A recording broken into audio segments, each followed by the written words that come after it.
I think you have opened our eyes to a number of issues, and during this plenary time, we will also allow you to come in.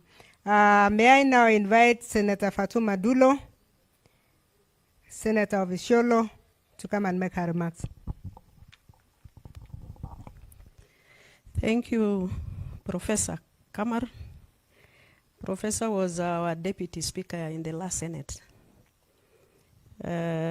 Although this time around we didn't have a gender balance, but we'll fight for it in the 5th Senate, God willing.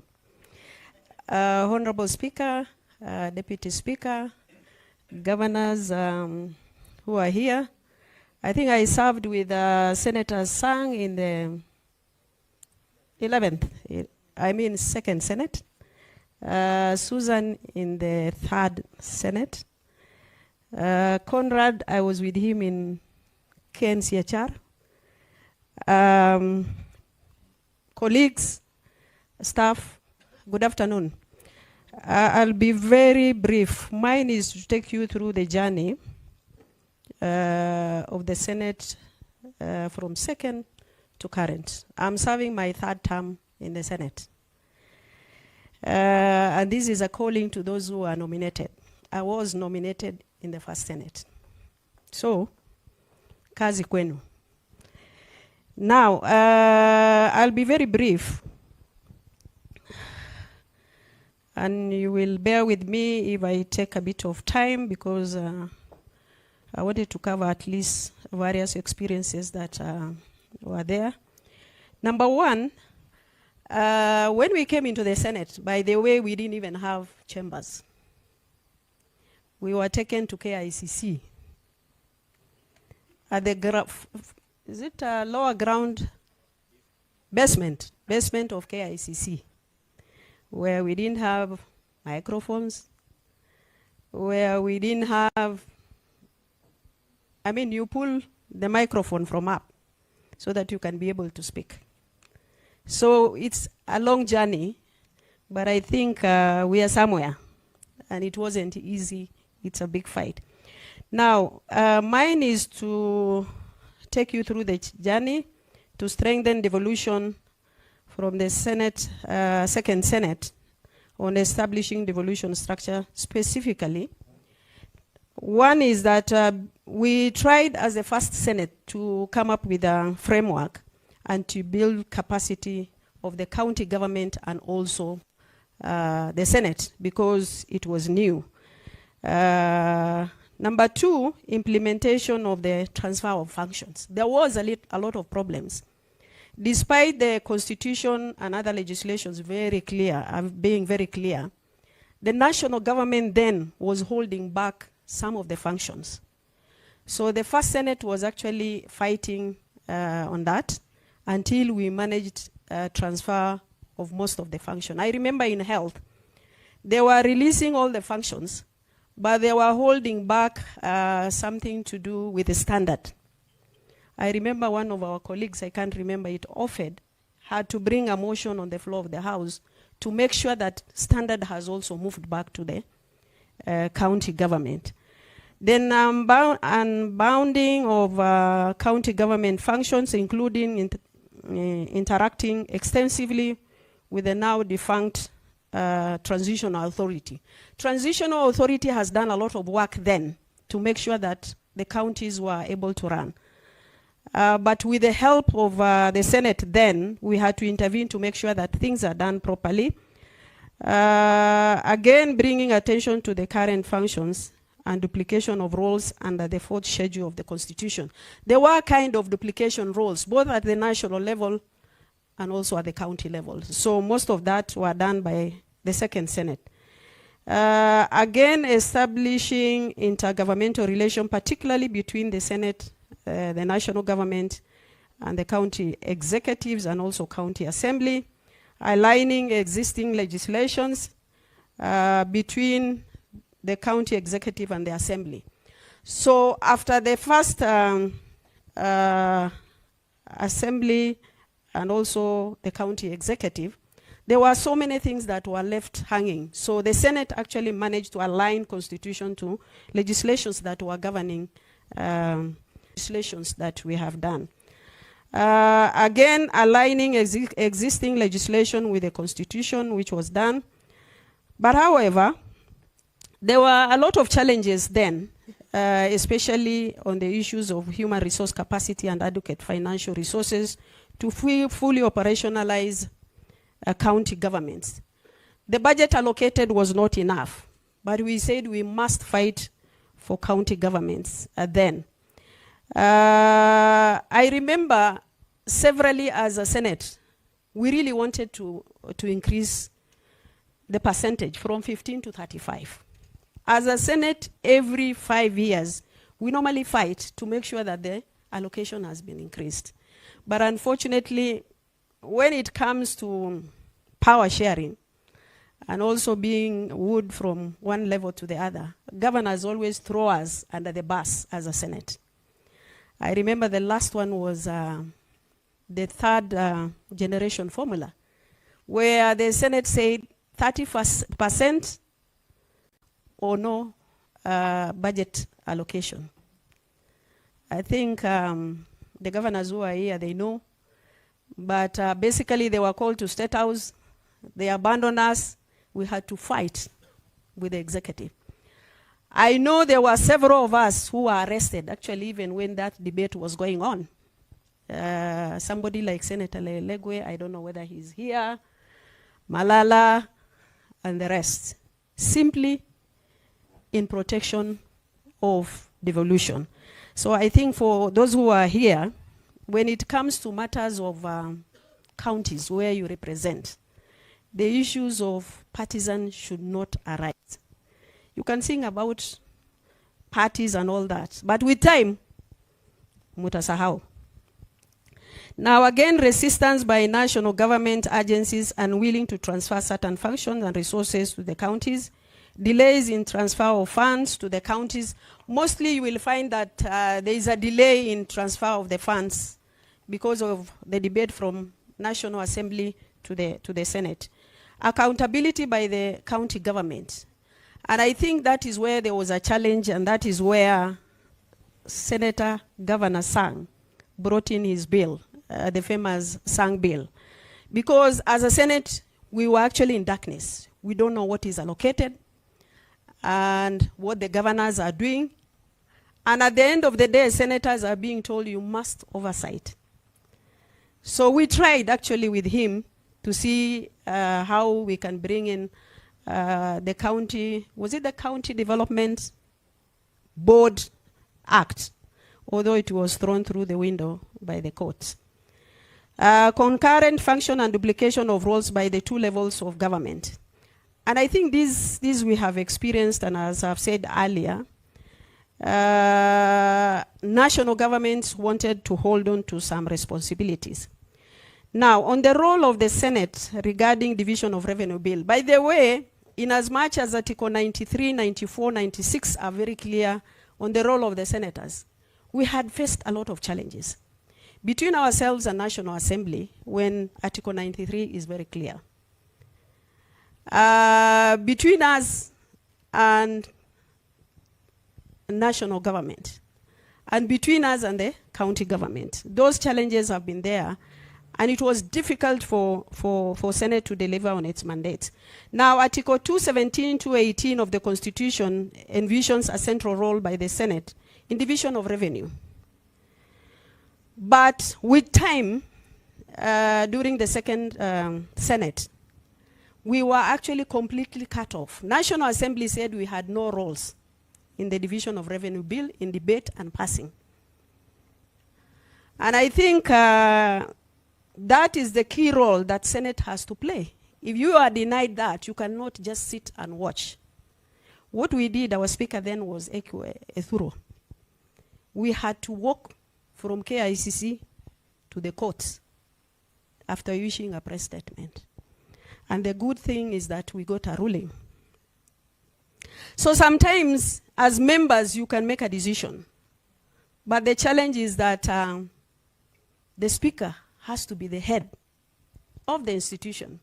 And normally we face challenges when the speaker is a bit shaky in taking leadership role. I remember when we had issues on the bills that were passed by the National Assembly, the 28 bills without concurrence of the Senate, me and Susan, we had to cause a drama in the lounge when the Speaker said, me, I can't walk to the High Court.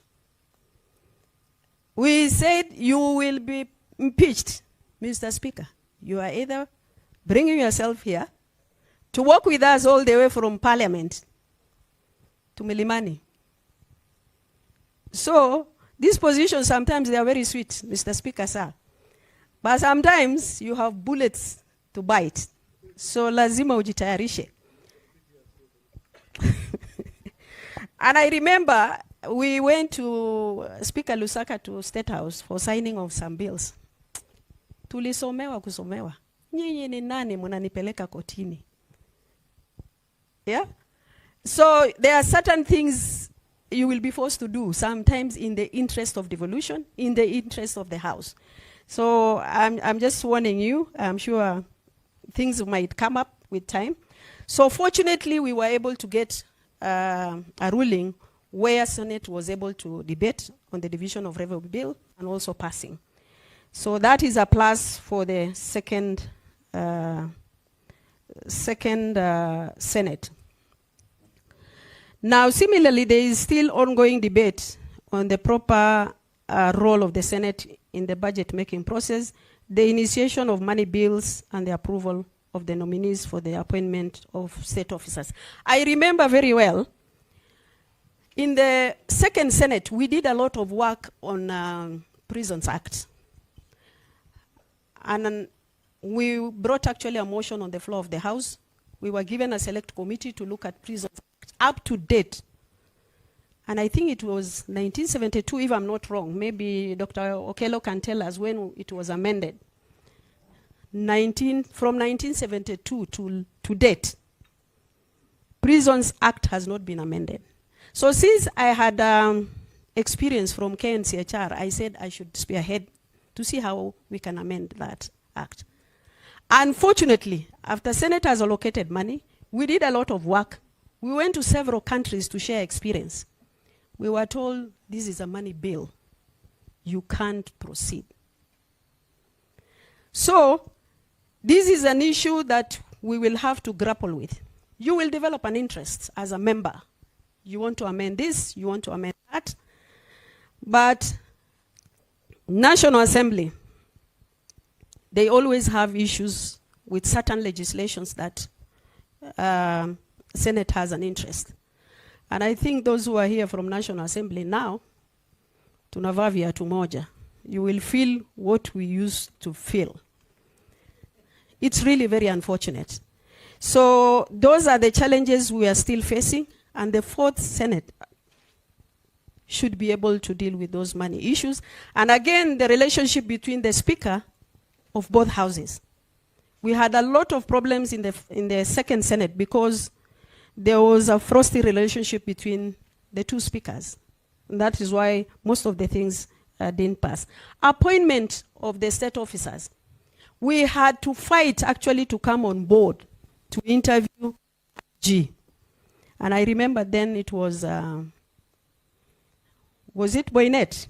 Yes, Boynet. National Assembly said, kazi ya Senate ni mashinani. They cannot interview IG. We had to fight.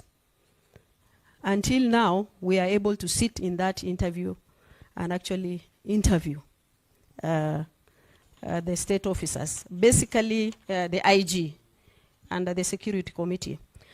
Role of the Senate regarding bills concerning county governments, as details, Article 109, 112, the Constitution, the Senate must necessarily be involved in the legislation process of bills concerning county government. Sometimes they will do their own things, like the 28 legislations.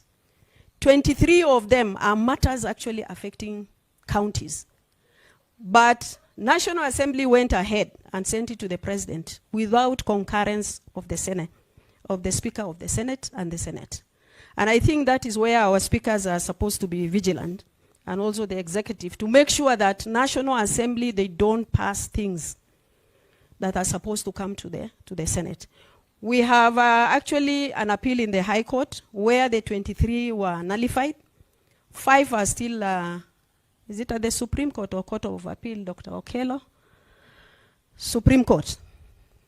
So we have to keep on fighting, because it's normally very difficult when Senate would want actually to take matters to court.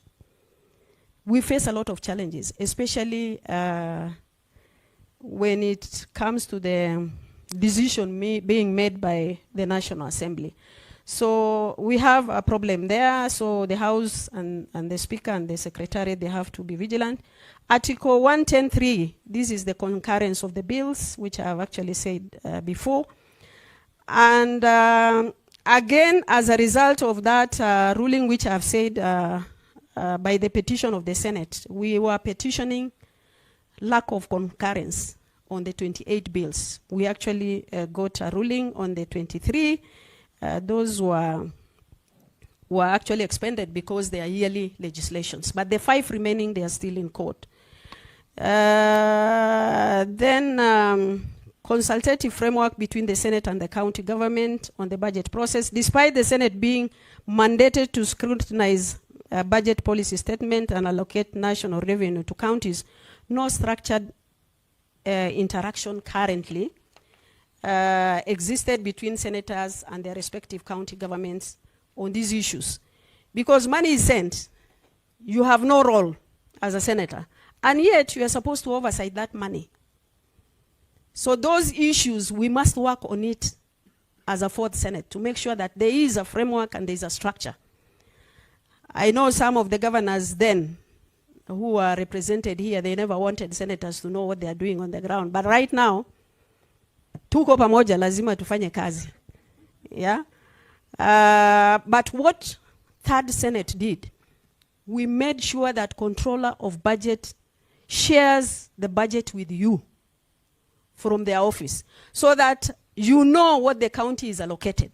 This is outside any legal framework. So those who are elected senators, you'll have to pursue with controller of budget. Or there is an officer actually allocated to you to be actually sharing the budget that is sent to your county. At least you are in picture. That is outside any legal framework. But it's something now as a fourth Senate that we must fight on. It should be actually within a legal framework. Transfer function between county government and the national government. Article 187 of the Constitution enables the transfer constitution functions between the levels of government. And I think this one, we had a lot of issues with Nairobi County, where some of the functions were transferred to the national government. We really fought.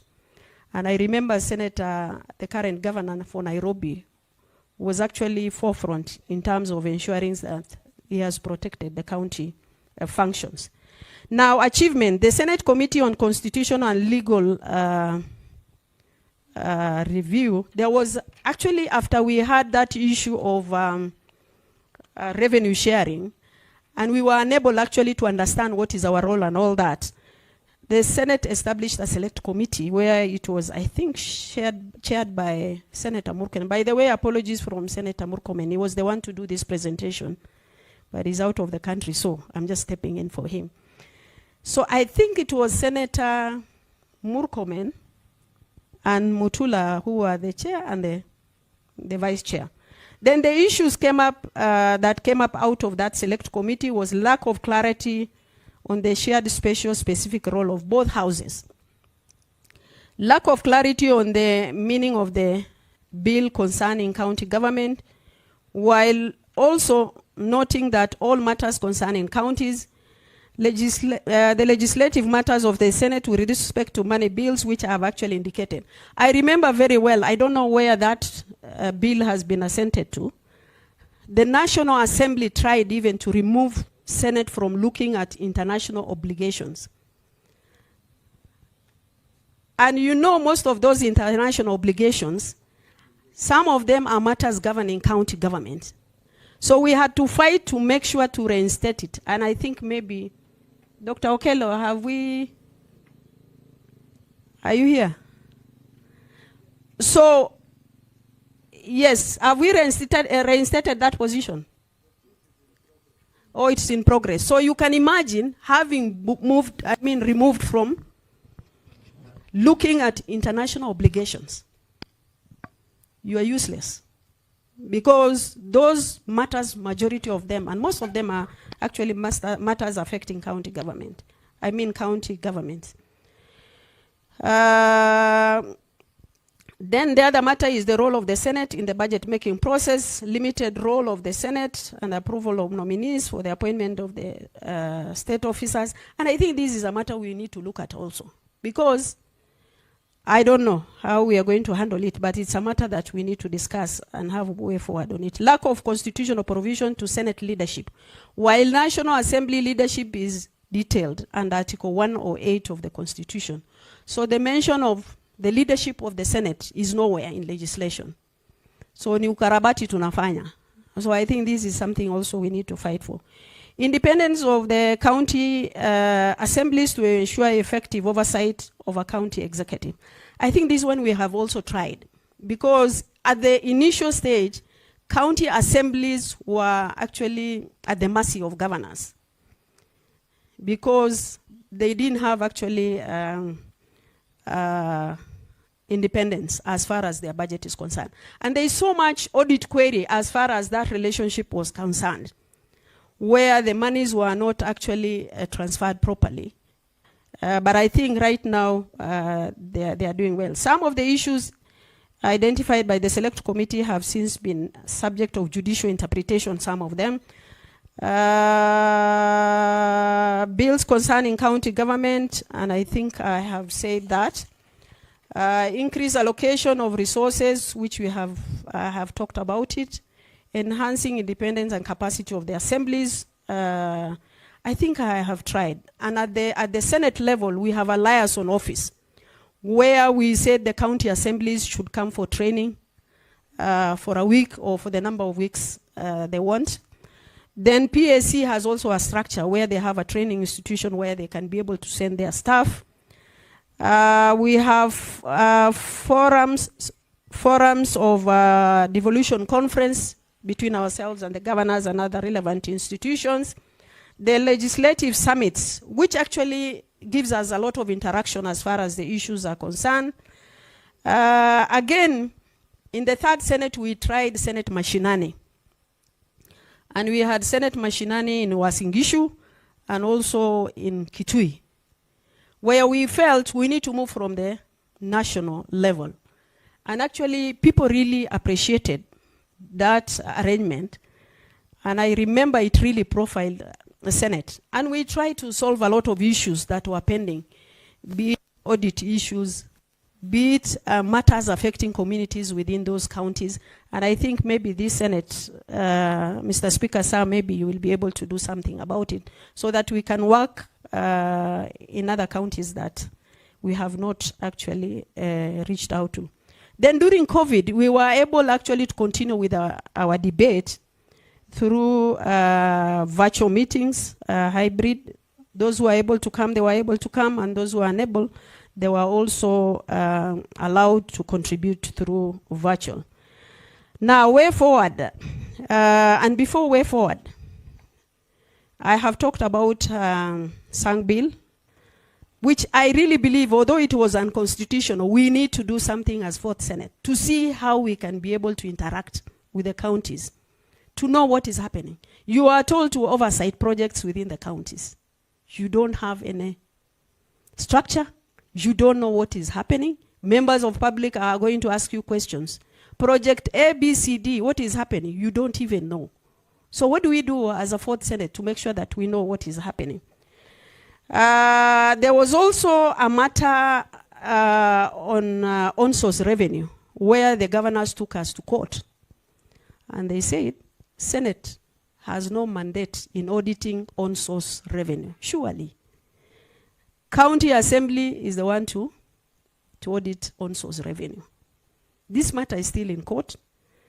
The ruling was given in favor of the governors, but County Assembly has no capacity.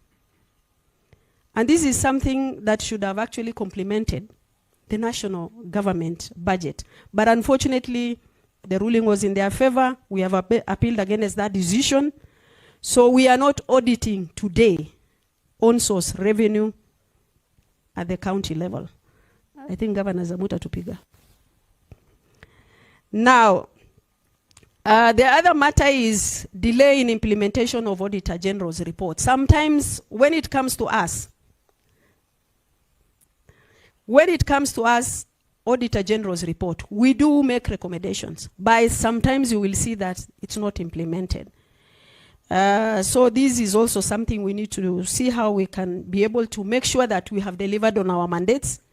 Because Public Accounts Committee will look at audit queries, make recommendations. At the end of the day, it's not implemented. So something needs to be done. Then PSC. PSC, we have issues. National Assembly has 4 commissioners. We have 3. There are 2 from outside. We should be having equal share, because when it comes to voting on matters of welfare, we will normally have a challenge because we don't have numbers. And I think, Mr. Speaker, sir, this is your area and your concern. This time round, we must have equal share of commissioners. There are 2 actually there are 2 from outside. And even the 2, in the experience that I had from in Parliament, all of them are from National Assembly. And when it comes to matters of either a Senate or National Assembly, they vote with National Assembly. So, and I think this time round, when the issues of commissioners come to us, we must elect somebody from the Senate to represent us in the commission, so that we have equal shares. And this is the matter that we should fight on now before it is implemented. The other matter is oversight fund, although we have been promised that is going to be sorted out.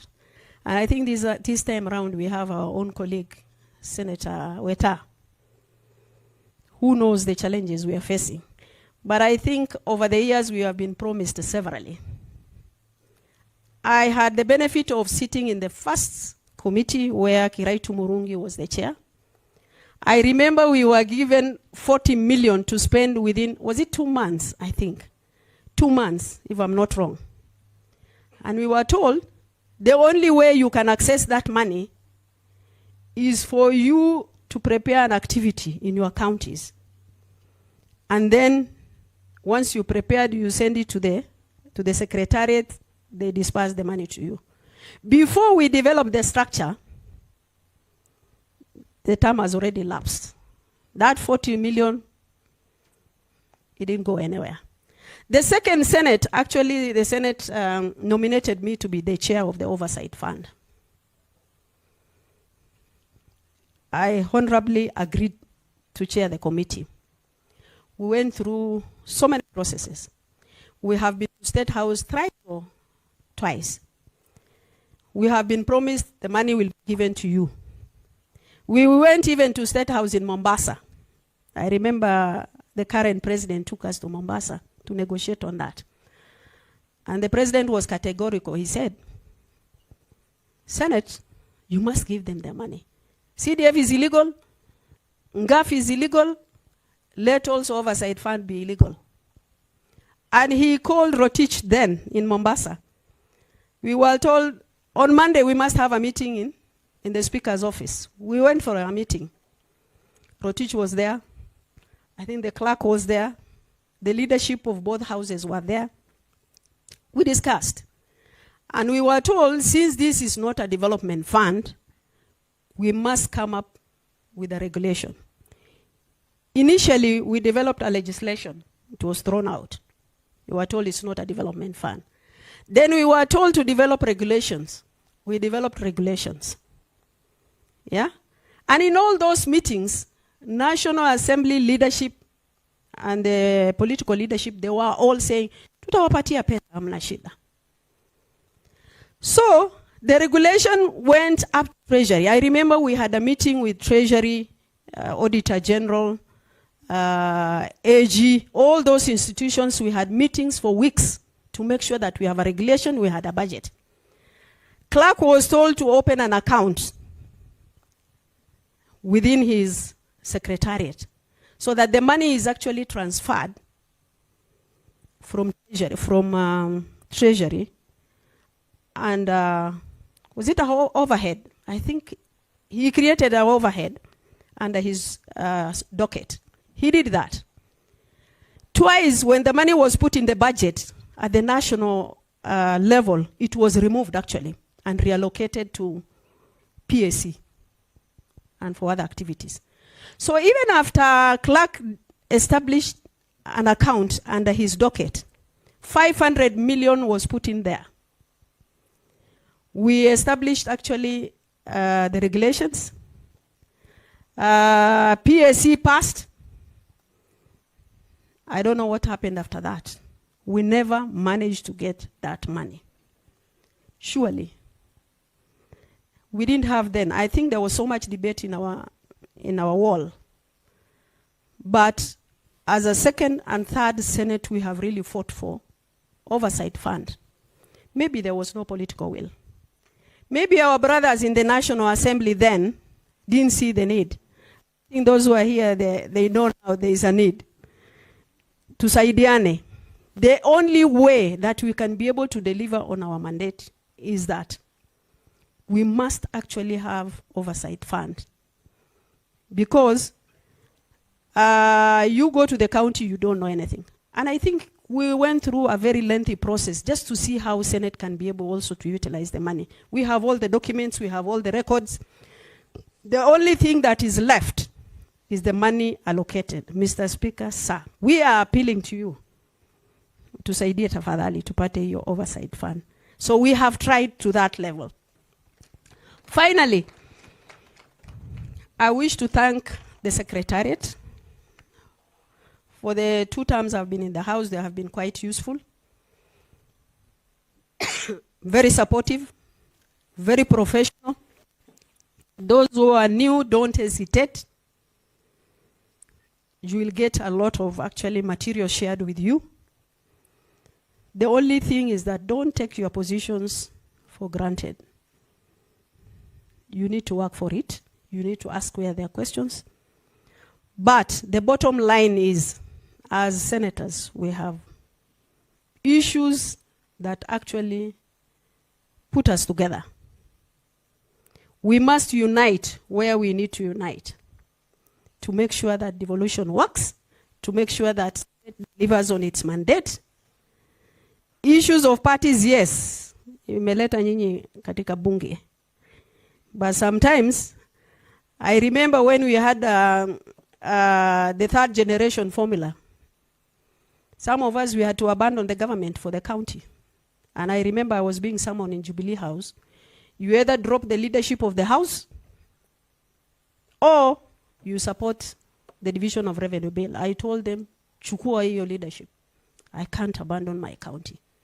So many of us actually had to be sacrificed because of that. So my appeal to you, let us work together for devolution, for ourselves, and for prosperity of our Senate and the leadership of this country. I thank you. Thank you very much, Senator. I think she has brought us to the realities of